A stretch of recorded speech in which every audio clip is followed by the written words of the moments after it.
कल नीतीश कुमार फिर एक बार बहुमत साबित कर कर और बीजेपी के साथ जो है सरकार बनाते हैं, तो कहीं ना कहीं आरजेडी के कार्यकर्ताओं का जो है बहुत बड़ा झटका लगता है।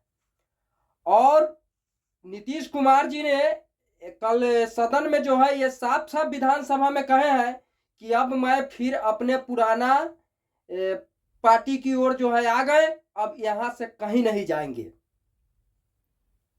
एक तरफ जब इधर जो है नीतीश कुमार ने बहुमत साबित कर कर और बीजेपी के सरकार साथ जो है सरकार बनाते हैं, तो वही दूसरी तरफ मनीष कश्यप के भविष्यवाणी जो है कहीं ना कहीं फिर से एक बार बिहार में देखने को मिला। और काफी तेजी से जो है मनीष कश्यप का वीडियो जो है वायरल हो रहा है।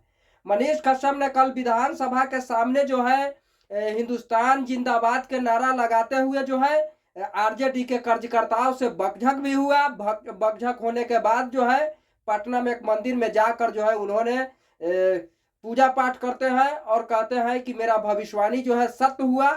और मेरा भविष्यवाणी सत्य होने का कारण था कि मेरे घर की कुर्की किया गया और कहीं ना कहीं विधानसभा में जो है किसी पार्टी को कुर्सी को कुर्की हुआ। ये एक बड़ी खबर जो है सामने निकल कर आ रहा है और बड़ी तेजी से जो है डिजिटल प्लेटफॉर्म से लेकर और नेशनल प्लेटफॉर्म तक जो है ये खबर चलते आ रहे हैं कि मनीष कश्यप के भविष्यवाणी कहीं ना कहीं जो है बिहार में सबसे बड़ा देखने को मिला। और आरजेडी के लोग को बिहार में बहुत बड़ा झटका लगा, क्योंकि नीतीश कुमार फिर से जो है बहुमत साबित करके और बीजेपी के साथ जो है सरकार बना लिए है। 129 सीट पे जाकर बीजेपी के साथ सरकार नीतीश कुमार ने बनाए हैं। और वही नीतीश कुमार ने कहे हैं कि अब जाकर पोल खुलेगा कि हमने सरकार बनाया तो आखिर मेरे सरकार में उन लोगों ने क्या क्या किया। इधर जो है मनीष कश्यप ने कह रहे हैं कि मैंने दावा किया था कि सरकार गिरा दूंगा जेल से आने के बाद, तो कहीं ना कहीं सरकार गिरा दिए। मैंने कहा था कि पुल गिर जाएगा, पुल भी 1 साल के अंदर में गिर गया। तो मेरा भविष्यवाणी सत्य है। और मुझे जितना लोग परेशान किया, बिहार के बेउर जेल में रखने का काम किया, तमिलनाडु के जेल में रखने का काम किया, मेरे घर के कुर्की किया, आज उनके कुर्सी का कुर्की हो गया। मुझे आत्मा का शांति मिल गया, मैं बहुत खुश हूं। ये बड़ी बिहार में जो है अफरा तफरी का माहौल है कि एक तरफ जो है सरकार गिर गया और एक तरफ जो है नई सरकार बनी है। और नई सरकार जो है भारी बहुमत से जो है बनाया गया है और भारी बहुमत साबित करके नीतीश कुमार ने फिर से बीजेपी के साथ गए हैं। तो क्या अब 24 के बाद फिर से देखने को आएगा कि बीजेपी के साथ छोड़कर फिर नीतीश जी कहीं आरजेडी में आते हैं? लेकिन नीतीश कुमार ने कहीं ना कहीं विधानसभा में ये जो है बोले हैं कि मैंने अपने पुराना पार्टी के साथ जो है फिर से सरकार बना लिया, अब मैं यहां से कहीं नहीं जाऊंगा।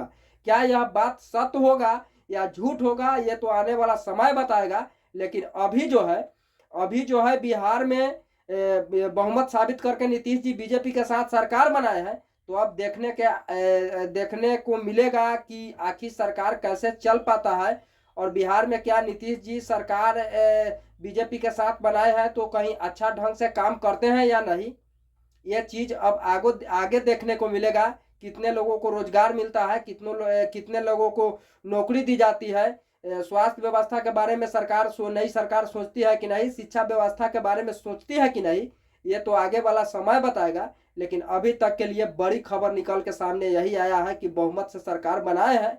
नीतीश कुमार ने फिर से एक बार दोबारा मुख्यमंत्री देखने के लिए जो है बिहार में 9वीं बार मिल गए हैं। और मुख्यमंत्री नीतीश कुमार ने जो है फिर से अपने जो है कुर्सी बचा कर रखे हुए हैं बीजेपी में जाकर। बाकी मेरा प्रयास कैसा लगा आप सब कमेंट करके जरूर बताएं। जय हिंद, जय भारत।